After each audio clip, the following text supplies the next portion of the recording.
ఎదగడానికి ముఖ్యమైన 4 సూత్రాలు ఉన్నాయి.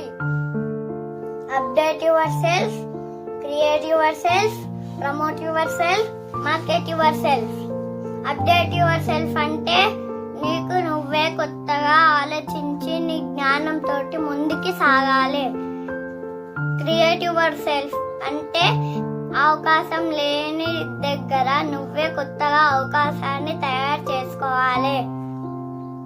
ప్రమోట్ యువర్ సెల్ఫ్, నీ గురించి ఎవ్వరు చెప్పరు, నీకు నువ్వే ప్రమోట్ చేసుకోవాలి. మార్కెట్ యువర్ సెల్ఫ్, నీకు నువ్వే కొత్తగా డిజైన్ చేసుకొని మార్కెట్ తయారు చేసుకోవాలి.